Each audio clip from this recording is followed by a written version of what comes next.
música de qualidade, alegria e muito amor de Deus em sua vida. Estamos apresentando Bom Jesus Notícias.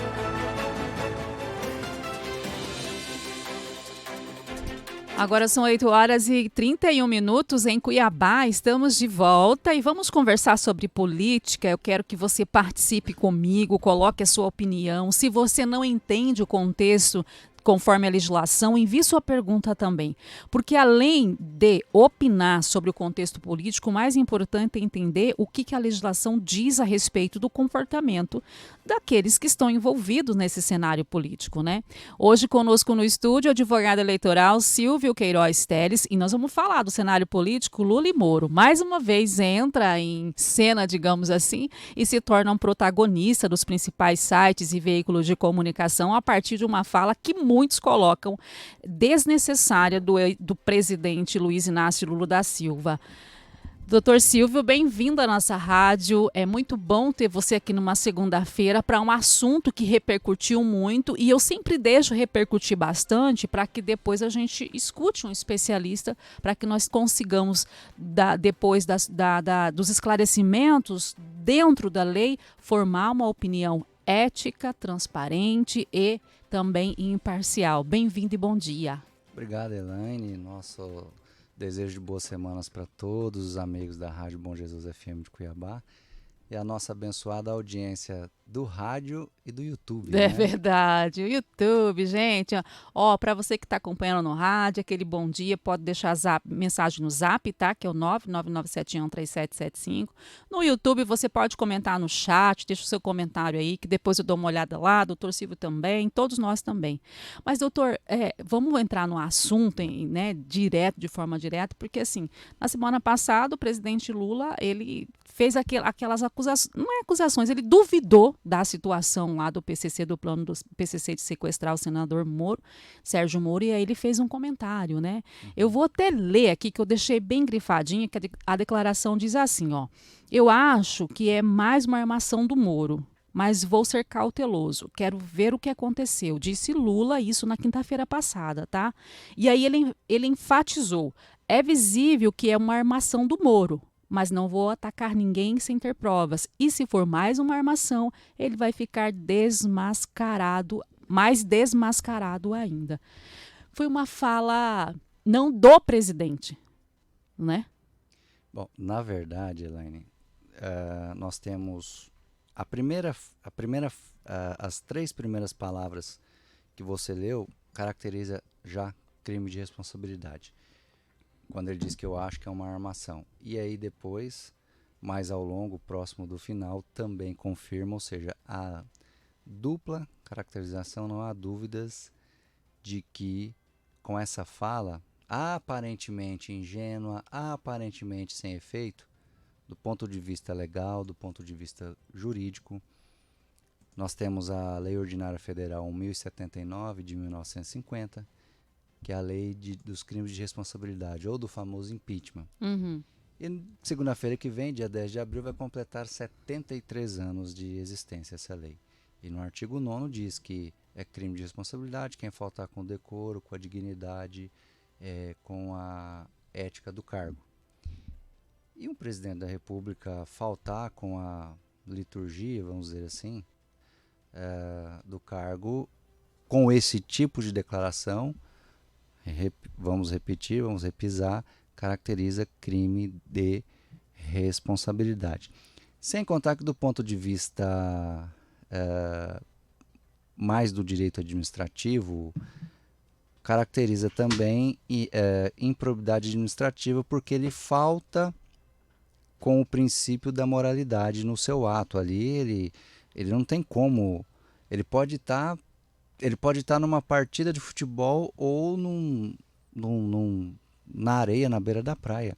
A partir do momento que ele está dando uma declaração dessa, não tem como desvincular a pessoa, o cidadão, do cargo de presidente. Ele é 24 horas presidente. Então, assim, a fala dele enquanto presidente, mesmo se ele estivesse em outro lugar, ele continua sendo presidente e a fala tem o mesmo peso. Sem dúvida alguma, até porque não existe púlpito né? Ou não existe um auditório, um plenário só para o presidente falar, como é no Congresso Nacional, né? Dentro da Câmara dos Deputados, Senado Federal. Inclusive esses que têm um lugar específico para discursar, também o fazem, também discursam, conversam fora do púlpito, do local adequado para discursos, e aí entra na questão da responsabilização, da imunidade, do foro privilegiado para o que ele falou, está no exercício da função, a proteção constitucional que tem. Então não tem como separar. Não tem como separar, inclusive, isso do ponto de vista jurídico. Agora, com relação à veracidade das informações, veja, o vice-presidente dele, que é alinhado politicamente, enalteceu o trabalho do Ministério Público do Estado de São Paulo, quem descobriu esse plano. E o ministro da Justiça dele, quem também é alinhado politicamente, cargo de confiança, enalteceu o trabalho da Polícia Federal, porque por mais é o PCC, Primeiro Comando da Capital, é São Paulo, Ministério Público do Estado de São Paulo, mas como se trata de senador da República, vai para a esfera federal. E aí encaminhou-se para a Polícia Federal, né, e aí a Polícia Federal fez o trabalho juntamente com a Justiça Federal, e o presidente, o atual presidente da República, inclusive repetiu os seus equívocos, os seus discursos, quando ele diz que a juíza deu um parecer errado nesse caso para prender. Primeiro que juíza não dá parecer. E ele passou por um processo judicial que ele foi condenado em vários crimes, repetidamente, em várias instâncias. Uhum. Juíza sentencia, ela dá ordem. Quem dá parecer, Não. quem pede é Ministério Público. Então, assim, são declarações que, inclusive, põem em dúvida a capacidade de gerir o país. É algo muito importante. É lógico que tem que se respeitar a idade e tem que se reconhecer que é natural também, conforme a idade vai avançando. É natural para qualquer ser humano que a capacidade vai diminuindo. Então é preciso ter cuidado e talvez o vice-presidente já esteja de olho nesse sentido e tentando alertar ele, porque qualquer caracterização, qualquer extremo de incapacidade do titular é o vice-presidente, né, o vice no caso, quem assume. Mas talvez para não deixar isso muito explícito, o próprio vice-presidente deve estar aconselhando ele, cuidado, senão vão achar que eu vou querer fazer o impeachment, pegar o cargo, porque há esses comentários também, né? Nos bastidores tem sem muito, dúvida, desde janeiro, desde quando começou, desde a posse, a gente pode dizer assim. Foi, desde a posse. Desde a posse. Elaine, uma vez eu escutei uma frase lá em Brasília, diz o seguinte: ninguém resiste aos encantos de Brasília. Eu fiquei pensando, mas isso é exagero. Bom, tá bom. Aí anos depois eu vi um juiz federal renunciar ao concurso. Se ele quiser ser juiz federal, ele não tá, se ele quiser ser juiz federal de novo, ele tem que prestar outro concurso. Foi ser ministro de Estado da Justiça, ok. Aí entrou, né, para política, se tornou senador, que é o Sérgio Fernando Moro. Outro, um procurador da República, que é um promotor de justiça federal, que é o Deltan Dallagnol. Também candidato a deputado federal, ganhou, foi diplomado, empossado ao cargo e está lá. Então, assim, na política você tem a parte dos novos, que estão com gás, com aquela vontade de mostrar serviço, e tem aqueles que estão lá já há muito tempo, que, vamos dizer assim, já estão mais seduzidos pelos encantos de Brasília, né? E os encantos de Brasília é só convivendo lá para saber exatamente, mas a população tem uma ideia do que sejam os encantos de Brasília. A cidade em si não é tão bonita, não é uma das mais bonitas, vamos dizer assim. Não. A cidade em si não é. A cidade não. Eu, por exemplo, não gosto da terra de Brasília. Eu sempre quando falo, gente, essa terra é muito vermelha. Eu não gosto dessa terra vermelha. Eu sempre falo isso. A terra é vermelha, o céu é azul, mas o que rola lá é verde. É muito. Muito, é um derramamento incrível. Tanto que eu assustei com o preço de produtos nos supermercados, que quando eu chego numa cidade, doutor, a primeira coisa que eu vou é no mercado. Você é uma boa brasileira, uma boa consumidora. Primeira coisa que eu vou no mercado, me comparar se eu tomo café no hotel, se eu pego um hotel sem café para comprar, entendeu? Eu faço sempre isso. Sabe que eu não Dica tinha de pensado? viajante inicial que tem pouco dinheiro, viu? Dessa forma que eu faço. Bacana, Elaine. Bom você postar essas dicas. E aí eu percebi lá o preço das coisas muito caro, e aí faz sentido, né? O que encanta é o verde, né? O verde da natureza, o verde, né? Do cerrado, porque Brasília também é cerrado. É cerrado. Então quem quer entrar, quem tá não quer sair. Em que pese ter poucas árvores lá, mas realmente o verde É um cerrado muito bonito. muito bonito. Nesse período das secas cai um pouquinho as folhas. Mas Bem pouco. pouquíssimo, ainda continua muito verde. Muito verde, né? Pastos verdejantes, como diz a Sagrada Escritura. Lá é assim, o bom é branco no verde e verde no banco, ou seja, gado no pasto e dinheiro no banco. E dinheiro na conta. Agora, o que chamou a atenção nesse cenário político que o senhor colocou aí, né? Explicou muito bem pra gente, é que o ministro Alexandre de Moraes, ele arquivou os 2 pedidos de investigação apresentados pelos senadores Rogério, também pelo senador Rogério, deputado federal Nicolas, perante essa fala do presidente Luiz Inácio, né? Como é que o senhor analisa isso tudo? Porque assim, o senhor colocou aí o que a legislação diz diante da fala pra gente. Até uma pessoa que nunca teve contato nenhum com o ambiente jurídico entendeu. E aí o ministro arquiva o pedido. Interessante que esse senador, ele é de Rondônia e esse deputado é de Minas Gerais. Então, assim, não é do mesmo estado, não é da mesma, vamos dizer assim, da mesma vizinhança. Então, é um negócio que todo mundo viu. Eles são do mesmo partido. Do mesmo partido. Juridicamente, nós temos um princípio na Constituição Federal, no artigo 92, inciso 9, da nossa Suprema Constituição Federal. Ele garante, ele esposa, mostra o princípio do livre convencimento do julgador, desde que ele fundamente juridicamente sua decisão sob pena de nulidade. Juridicamente, o ministro teve o embasamento dele, ele pode alegar esse princípio do livre convencimento. Agora, eu sinceramente, o que tem acontecido juridicamente nos últimos 2 anos, Elaine, em termos de STF, tirando os meus processos, que são pequenininhos, nem não se compara ao que está acontecendo, eu me sinto mal como advogado porque está muito fora da realidade o mérito. Porque uma coisa, por exemplo, se você perguntar assim para mim, o que você acha do julgamento, o cara roubou e tal. Olha, obedecendo o princípio do devido processo legal e garantindo a ampla defesa para ele tentar provar o contraditório, o mérito para mim eu não participo do processo. Agora, juridicamente, você analisar o caso, você vê que há uma forçação de barra, um combinado, porque nós estamos vivendo uma era politicamente, político-administrativamente, do combinado de um grupo. O presidente da República não é ele que está governando o país. É um colegiado que ele dá o menor dos pitacos. Na verdade, efetivamente, ele é uma rainha da Inglaterra hoje. A verdade é essa. Então você tem ali um conselho informal de quem intermedia é o ministro da Justiça e o vice-presidente, né? Também são os 2 principais interlocutores com o STF. Aliás, o STF já vinha governando o país, né? Principalmente no último ano. E isso continua, só que numa inversão. Agora é não abrindo inquéritos contra o presidente, como era com o ex. Agora é arquivando.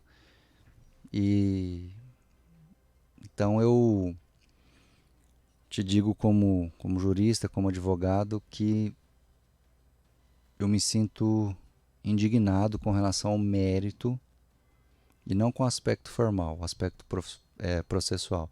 Ok, ele tem lá o princípio do livre convencimento, mas a gente vê que está forçando a barra, muito. E aí, diante dessa decisão do ministro Alexandre de Moraes, veio à tona um outro ponto, né? Que talvez, supostamente, eu vou reforçar, talvez, supostamente, segundo os bastidores colocam ali que o presidente Luiz Inácio Lula da Silva talvez teria um envolvimento com o PCC ali, que aí levou o ministro não levar a aceitar essa investigação, para que ela fosse para frente. O próprio ministro Alexandre de Moraes, quando ele advogava, ele advogou pelo menos é o que a gente, e eu acredito muito na imprensa, é a minha principal base de alimentação de informação. Ele advogou para membros do PCC.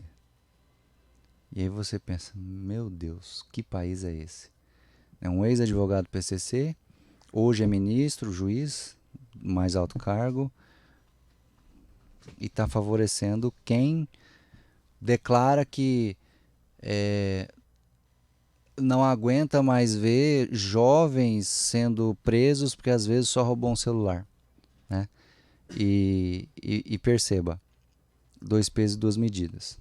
O mesmo ministro, Alexandre de Moraes, em algo completamente extremista, afastou o governador do Distrito Federal. Tanto que voltou, né? Voltou, mas não afastou o presidente da República. Por quê? Sendo que ficou comprovado, né, o GDF, o governo do Distrito Federal, o ABIN, acho que foi a ABIN, enfim, informou a mais de 40 órgãos da administração pública federal sobre os riscos potencializados de acontecer o que aconteceu no segundo domingo desse ano, 8 de janeiro. Não afastou nem o ministro da Justiça e nem o presidente da República. Ah, mas a segurança ali é competência do Distrito Federal. Tá, mas o órgão, a presidência, o prédio da presidência não é do GDF. É da União Federal, é do GSI, Gabinete de Segurança Institucional. Então é complicado. Inclusive, no Congresso Nacional, talvez poucas pessoas saibam, mas nem a Polícia Federal pode entrar lá para, por exemplo, o juiz, o Supremo Tribunal, a Polícia Federal vai lá e prende um deputado lá dentro. A Polícia Federal não pode entrar se, né, o presidente da mesa diretora não deixar. Tanto o Senado Federal quanto a Câmara dos Deputados tem uma polícia específica, com concursos, são concursados, chamada Polícia Legislativa. Só atuam lá dentro.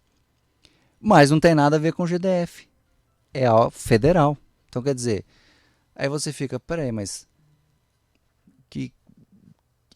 tá olhando, uma gíria, né? Hoje o processo não tem mais capa, tá tudo eletrônico, mas antigamente ficar olhando o nome em capa de processo, ficar escolhendo, beneficiar um, prejudicar outro, enfim, vice-versa. Uma frase mais antiga ainda, aos inimigos o rigor da lei, aos amigos os benefícios da lei. Eu já ouvi muito isso mesmo, nas aulas de noções de legislação. E aí, 8 horas e 49 minutos, amigos, já passou. Rapaz, nós temos 3 minutos, 4 minutos para finalizar aqui. Mas enquanto o senhor falava, bem no início, eu lembrei de que no início eu falei que esse não seria a fala do presidente, mas eu vou corrigir aqui para não dar comentário depois lá. Na verdade, a fala do Lula, que ele falou de que ia desmascarar Moro diante dessa situação com o PCC, não deveria ser fala do presidente. Deixa eu corrigir isso aqui, né? Mas se fosse ao contrário, presidente. O senhor disse também, agora que eu lembrei aqui, que a gente percebe que não é o presidente que está gerindo o país, mas sim o STF. Talvez essa persistência, essa insistida do ministro Alexandre de Moraes com a figura do Jair Bolsonaro tenha a ver porque ele queria realmente ser o administrador legítimo do país sem interferência dos demais poderes? Elaine, infelizmente, existe uma cultura da justiça, vamos falar especificamente da justiça, mas assim também com promotoria de justiça. Da justiça como um todo. Como um todo. Até delegacia de polícia. São seres humanos, falham. Por isso existe recurso, e um dos princípios do recurso, quando a gente tenta anular uma decisão é o princípio da falibilidade humana. Isso doutrinar academicamente. Quando um juiz erra, ele não gosta, ou uma juíza, ele não gosta que você menciona que ele está errado. Eu não sei por quê. E como é que faz para recorrer? Como é que vocês fazem? Temos que recorrer pisando em ovos, falando que é bonito, que é cheiroso e que a cor da gravata é bonita. E quando se faz de maneira mais incisiva E Clara? e clara, aí pronto. Aí dobra o erro. Aí a pirraça, a chantagem, a vingancinha. Aí é que, ao invés de ter a humildade, a sabedoria, falar, gente, eu ganho muito bem. Até desnecessariamente. Eu acho que o maior investimento, eu acho que não despesa, mas investimento do Brasil é no judiciário. Sim. Que não precisa de auxílio moradia, tem. Também, no legislativo, mas falando especificamente no judiciário. Auxílio de saúde também, né? Por aí vai, né? Enfim. E creche, Creche. tudo. Alguns com mais de 60 anos, Jesus, deixa eu ficar quieto. Vai, volta aí no seu raciocínio. Então, ele disse que eu estou errado, mas não gostei do jeito que ele está falando. Está muito incisivo. Vou manter e ainda aplicar uma multa por litigância de má-fé. Então, a pirraça dobra o erro. E foi o que aconteceu com entre o ministro Alexandre de Moraes e o então presidente Jair Bolsonaro. Aqui a gente está cansado de ver na justiça. Faz parte do dia a dia. Deus me livre, infelizmente. Então, por exemplo, por isso que existe, por exemplo, para nós advogados, existe o princípio da urbanidade. Para quem não sabe, você tem a educação, você tem o respeito um degrauzinho acima, aí acima você tem a ética, e acima de todos você tem a urbanidade. A urbanidade é o máximo de cordialidade, o máximo de educação, o máximo de respeito. Até para ficar agradável a convivência. Afinal de contas, o advogado tem vários processos, você não tem uma limitação de processo, então presume-se que a convivência vai ser maior. Para tornar uma convivência saudável, através da urbanidade. Então, é aquele equilíbrio. Eu falo para os meus clientes, olha, a partir de agora, sou eu que vou engolir sapo para você. Sou eu que vou, vamos dizer, ralar a barriga no balcão. Que também você nem... Até isso, e aqui vamos elogiar o nosso judiciário, hoje você tem o balcão virtual. Você não precisa nem ir lá no balcão mais para perguntar como é que está o processo. Você entra lá no site TJ e aí você consegue conversar com o pessoal da vara. né? Pelo PJE, não precisa nem mais ligar. Então, infelizmente, existe essa prática antiga e é preciso ter muita urbanidade, não adianta ficar nervoso e não deixa de ser uma ditadura. Porque como diria o filósofo Juvenal, quem vigia os vigilantes? O CNJ vai julgar, o presidente do STF é o presidente do CNJ. O CNJ é o corporativismo, não vai punir ministro do STF, não vai punir. Por isso que, em contrapartida, para equilibrar o check and balance, freio e contrafreio, peso e contrapeso, o impeachment de ministro do STF é pelo Senado Federal, mas aí tem aquele ciclo vicioso. Quem julga é senador é ministro do STF. Quem julga ministro do STF é senador. Então fica aquele corporativismo externo. Intra-instituições. 8 horas e 54 minutos, eu conversei com o advogado eleitoral Silvio Queiroz Teres sobre esse contexto, na verdade, cenário político entre Lula e Moro. Essa entrevista vai ficar disponível no YouTube. Dentro dessa realidade, para a gente finalizar, doutor Silvio, dentro dessa realidade da rotina, da sua rotina como jurista, e aí tem essas questões todas que o senhor colocou, para aqueles que estão acima, vamos dizer assim, da hierarquia, essas digamos assim, situações rotineiras, eu acho que ela tem que ser trazidas mais à tona para a sociedade. Não pode ficar só lá no ambiente do jurista e do desembargador ou do advogado, enfim. Eu falo isso por quê? Porque quando a gente trouxe para fora o que é violência doméstica, veio uma lei e a gente discute mais sobre isso.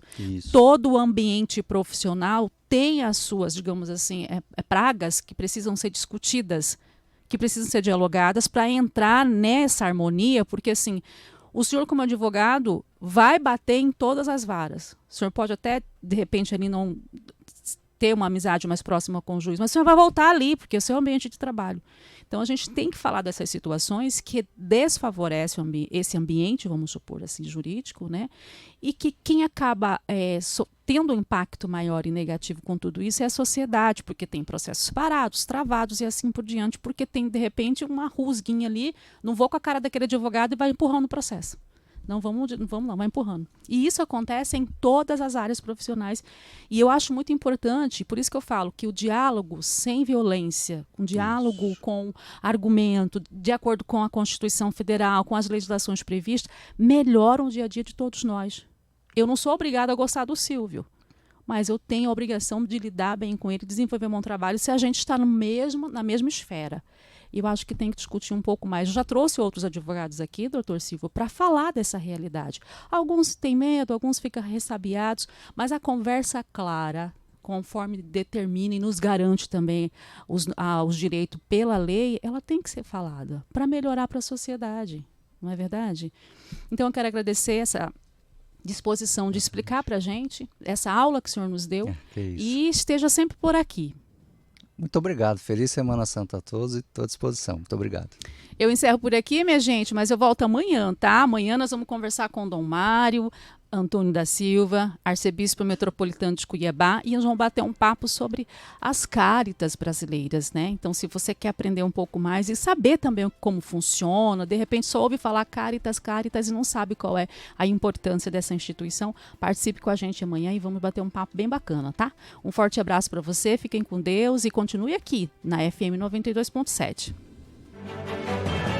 Você ouviu o Jornal Bom Jesus Notícias.